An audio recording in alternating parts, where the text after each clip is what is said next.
Today I'm going to show you how I make this. It's kind of like a chicken and poblano chowder. Because everybody yelled at me yesterday when I posted a picture of my chicken and dumplings last night. And they're like, why didn't you show us how to cook that? So I don't really go by recipes. So it's a little hard for me to print out a recipe or to post a recipe. So I'll show you what I'm doing. First of all, I started out with these size. You can see these here are small onions. These I grew in my garden. I'm going to put 6 into my food processor. And then I have about a cup of celery here. I'm also going to chop it in my food processor. This just eliminates a whole lot of chopping, and I want it to kind of fine anyways. So close your ears or turn down the volume.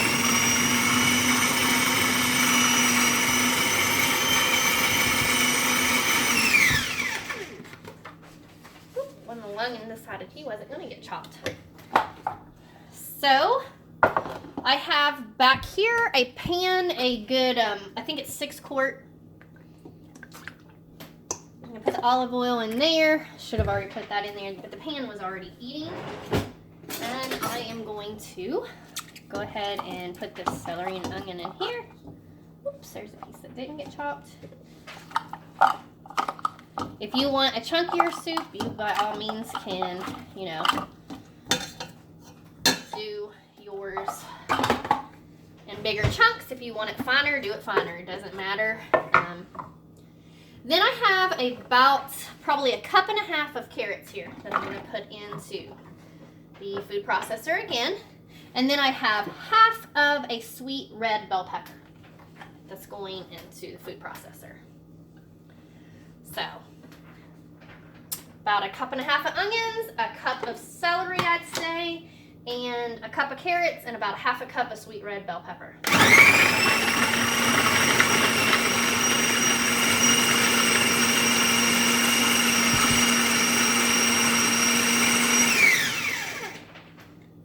We are going to put that in there and just basically sweat these onions and vegetables to bring out the best flavor in them. Now I want to kind of, in the soup, I want the poblano pepper to be the most predominant. So I'm using 2 full-size poblano peppers, and I want 1 jalapeno. The jalapeno I'm going to chop fine.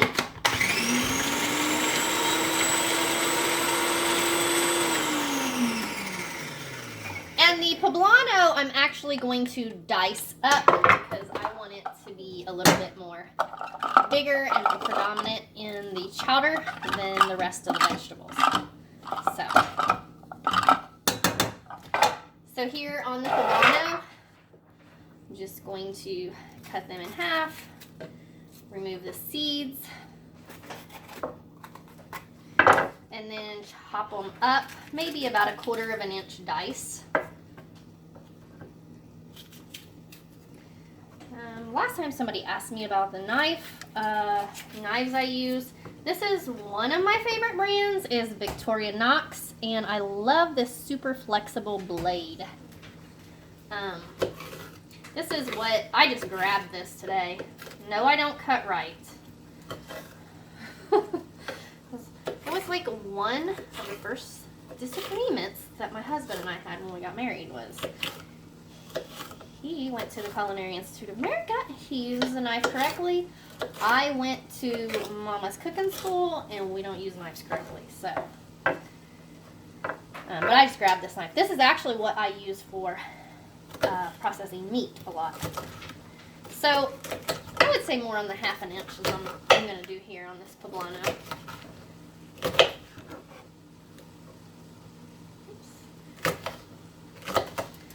So 2 poblanos. And my little knife needs sharpening. Nothing like working with a dull knife. Ugh. So there we go. Which is at least a cup, probably closer to 1.5 cups of poblano. So over here, we're just going to go ahead and sweat those vegetables. I'll be back after we sweat them. You are going to need a couple, 2 to 3 cups of corn, I would say. This is fresh. Again, my brother grew this. We freeze this. We don't buy corn at the store at all, ever. And then you're going to need chicken. You can go ahead and saute up some chicken. You can boil a chicken. Doesn't matter. You just need some cooked chicken. I personally am going to be using home canned chicken. I would say I'll use about 4 cups of chicken in here and probably about 2 quarts of broth. But I'll be back in just a second.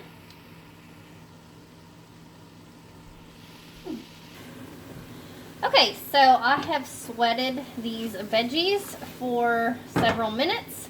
So next I'm going to add 3 cups of chicken broth.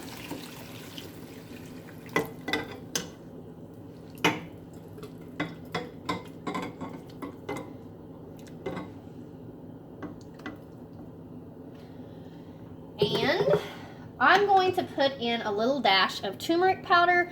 I use this because it's really healthy for you. It's anti-inflammatory. Well, it's all kinds of stuff. You can look up the benefits of turmeric, but it also gives an amazing yellow color to this beautiful chicken and corn chowder. So I'm putting in just like a teaspoon.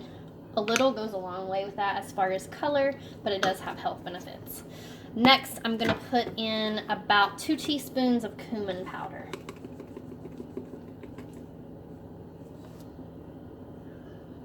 Now, I'm just going to let these veggies sit here and simmer in this broth so it brings out all the goodness flavor.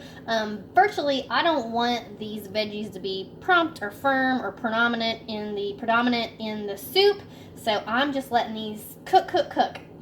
The poblanos, I don't want to overcook. I just want them tender. The chicken, I'm using home cans. It's already cooked, so I don't need to tenderize it. Also, corn gets very actually tough when you cook corn. So these 3 items I'll add at the last few minutes, because when I incorporate these, all I want to do is heat it up.